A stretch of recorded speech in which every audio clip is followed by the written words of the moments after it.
In decades past, as now, US investment into Ireland has concentrated mainly on technology, pharmaceuticals, and medical equipment. A major shift, however, began to happen as of the late 2010s. US firms, still only comprising a small percentage of national employment, began to show an increase in revenues, disproportionate to their outputs in the country and relative to GDP. Facilitated by the IFSC, a rapid growth in US firms now set their sights on the transfer of intangible assets via the means of intellectual property through tax haven Ireland, as a way to funnel profits, as explored previously, rather than invest more industrially and thus provide more jobs for the country. Thanks to the IFSC's tax avoidance system, corporations have the means to create holding companies, contract subsidiaries in low-paid countries such as Asia to manufacture products, before using an Irish office to what is called book sales. The Irish office can also charge administration expenses for tax purposes to a foreign subsidiary for arranging these sales.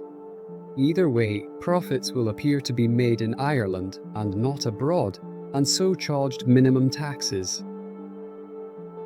Hundreds of companies making use of the IFSC's tax avoidance system are doing this in all manner of industry, both Irish and foreign. The European Union, since 2017, has continued to pressure the Irish government to implement an accounting directive for companies for the issuing of public accounts, having had until 2022 to do so. Although the presence and type of US tech companies who continue to flock to Ireland have moved with the times, the emphasis on the tax-avoiding intellectual property route remains the same.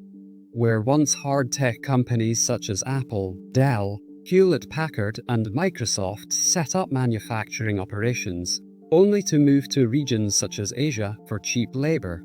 Social media and cloud computing companies such as Facebook, Amazon, and Google have now established themselves, partially to offer employment, but mainly, of course, for the tax benefits.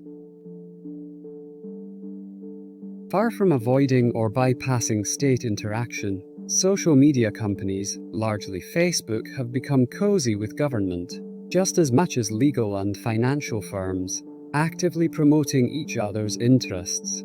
As typical of the Irish government in its relationship to US companies, it maintains a light touch to regulation, while having an open-door policy for lobbyists. The issue of data protection has become central to this relationship, with levels of which apparently being low within the state. The Department of Data Protection have blatantly turned a blind eye to data harvesting by Facebook and others without the knowledge or consent of users, with no department or state apparatus existing to make or file complaints within the state.